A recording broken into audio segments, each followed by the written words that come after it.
Hello and welcome to another episode of A Walk in My Shoes. This is Dan Vasquez and I'm so excited that you are joining us today for another episode.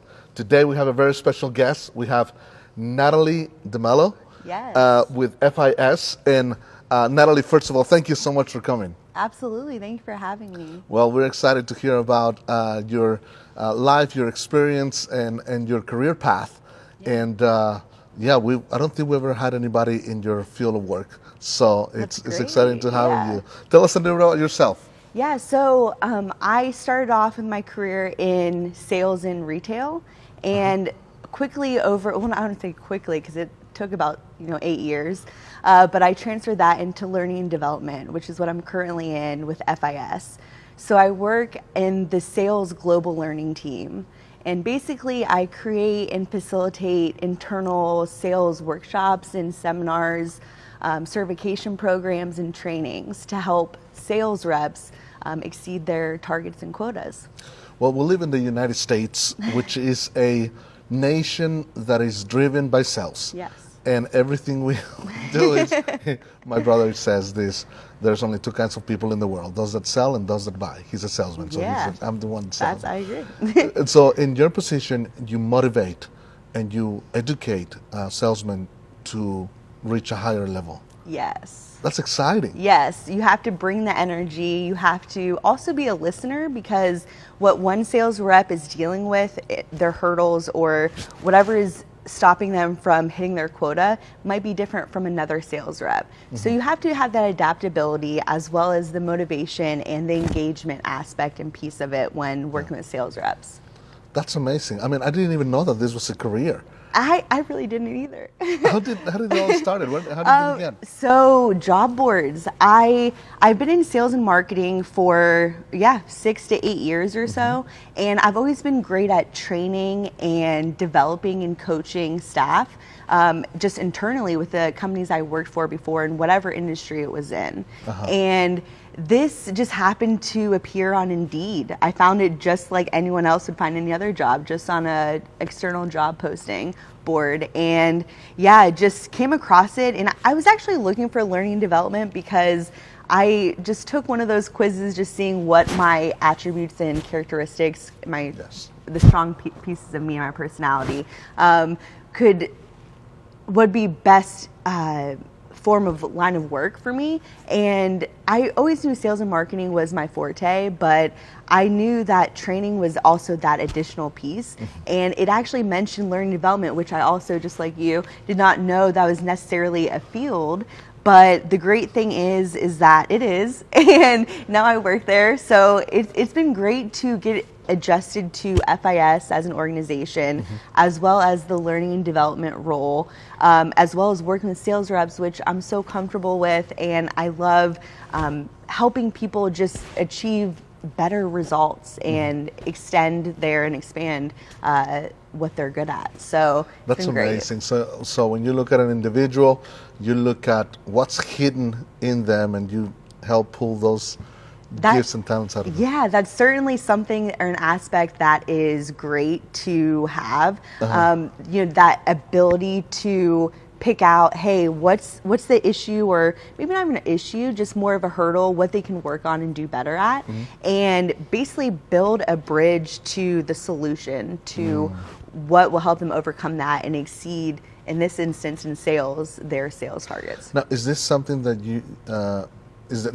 wanted to do when you were little, or what did you go to school for? Not necessarily. So ever since I was 4, I wanted to be a fashion designer. Maybe when I'm retired, I'll start a fashion line. But at this time, I went to FIT in New York when I was in high school for a summer program.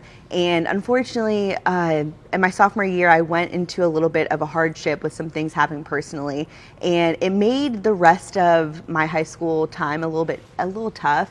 However, I did go to college. I never gained my degree, but I did attempt twice, and I have about a sophomore status, I would say. But with that being said, I will say earlier on in my career, I noticed that it was hard to get those high end, I guess you can say, positions or those jobs that you really dream about.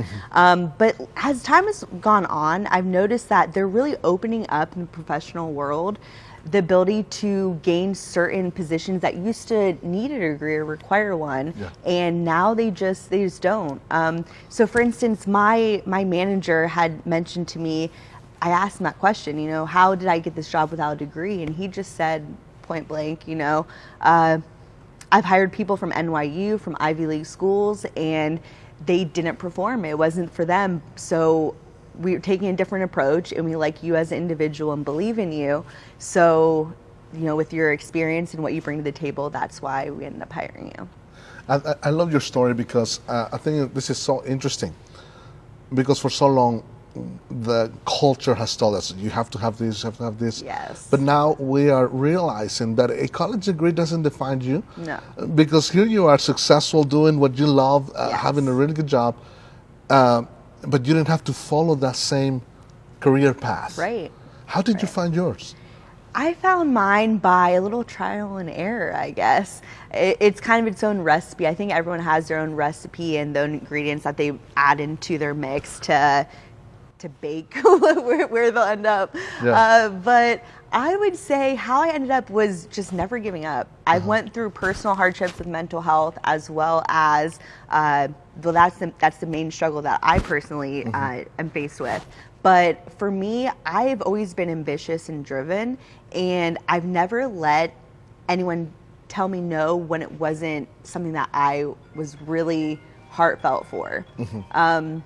So for me, I really just continued to press on and continued to make my own career path, because it's something that someone can't tell you what you can't do. It lies in yourself. Yeah. So I wouldn't say that I guess I'll say I'm for college. I think it's great, especially if it's a degree that's needed.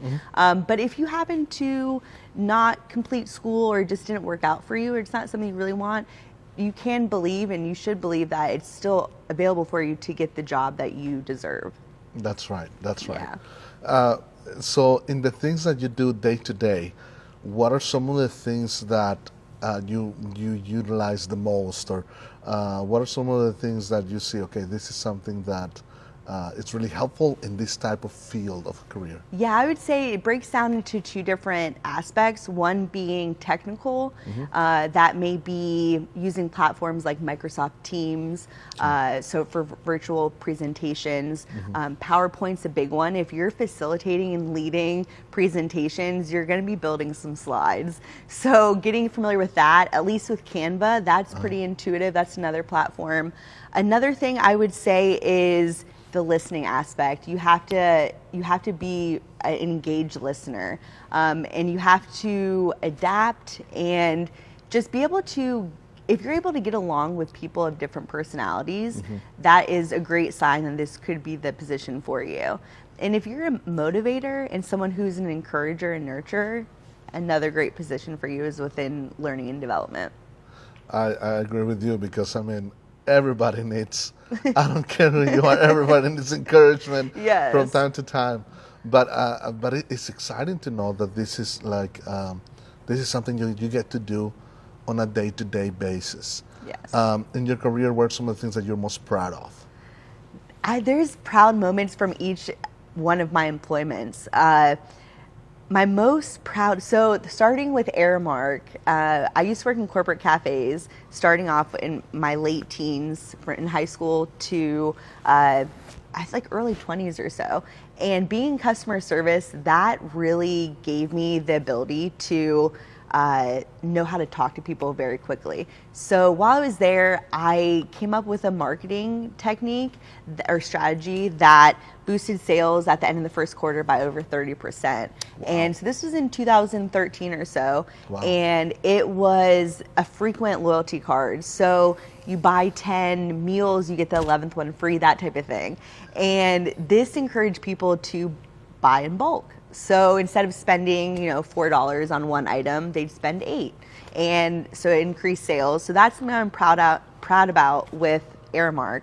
And then after that, I guess the next thing would be with Close Mentor in retail, where I came up with a strategy to do a clienteling program, which basically I saw customers walking out of the shop and they were empty-handed. They didn't walk out with anything. So for me, that just made me realize that there's a reason why they're walking out. And we don't want people walking out without finding what they need. So I started asking people, hey, what were you looking for? And someone said, Fry boots in size 8, it's color brown.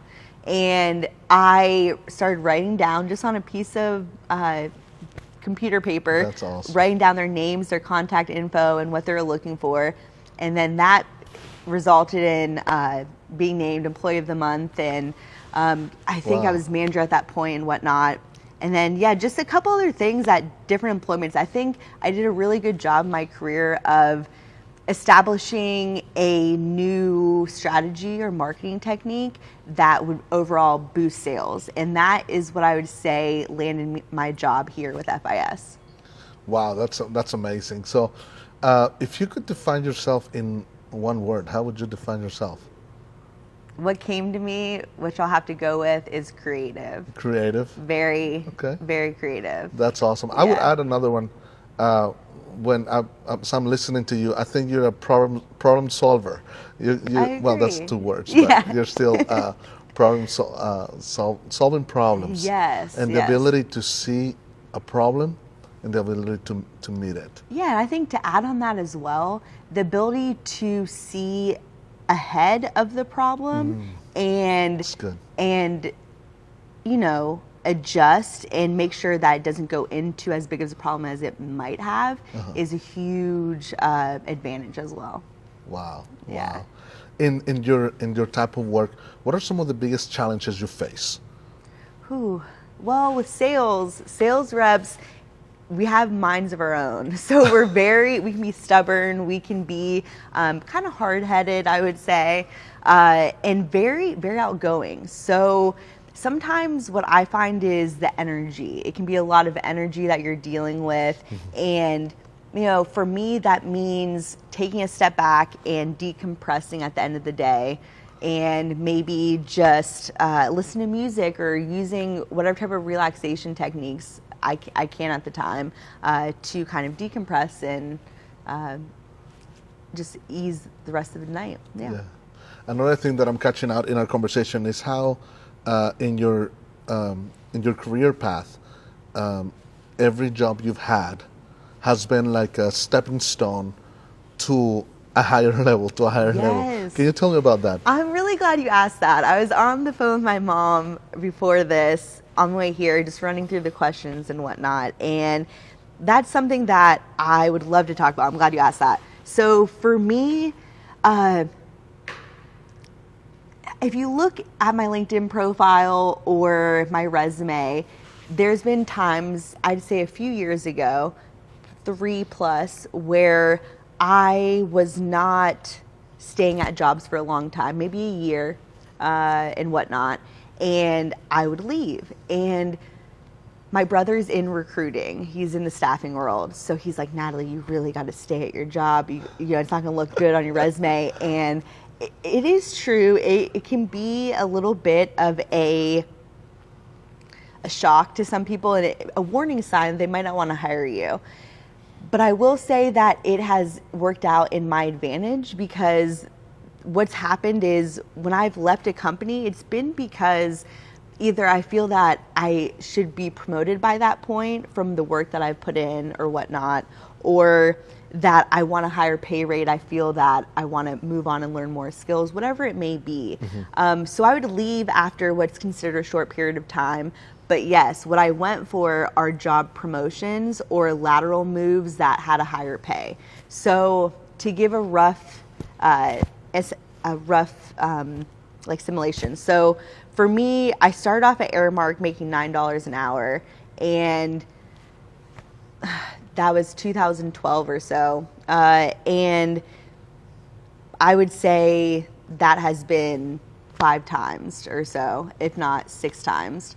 So within, 10 10 years, I think that's pretty good. Yeah. But yeah, just for my last job, I doubled my salary. So Wow. I just, sometimes career jumps I'm for it because it can really open up an avenue and opportunity to do more or make more than what you were before.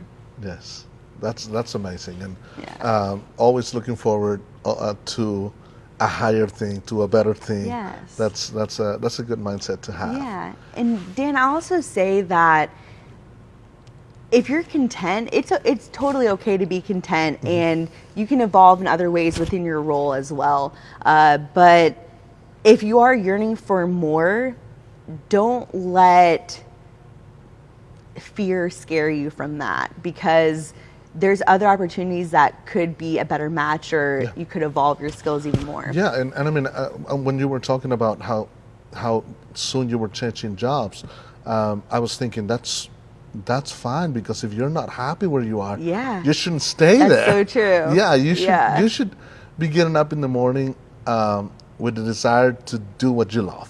Yeah. Fortunately, I've been fortunate enough to do a job that I love to do, that I get up and I'm like, okay, yes, I'm doing this and this and this, because I'm excited about it and I can see the progress. So I think that's important to have. I think it is. Yeah, if you're unhappy, whether it's people you work with or just the job itself or the organization or your manager, sometimes it's really the manager that is the tough part for you. Yeah. What's to stop you from moving on and doing something else? Yes. Yeah. Okay, one last question. Yes.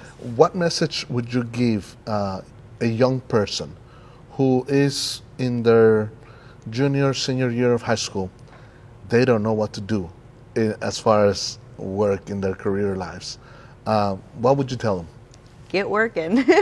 Yeah, get working. And if you're going to college, that's great. And maybe get a side job as well. Explore some different things. But I would also say it's 100% okay to not know what you want to do. But it doesn't mean that you should take the lax approach of not exploring your options as well. So I would say have communications with people you respect who are older to you. Maybe reach out if you're on social media. If there's someone that you admire, you never know if you'll get a response or if someone from their team will message back to you. So just take that first step and ask them. Just do a lot of research too.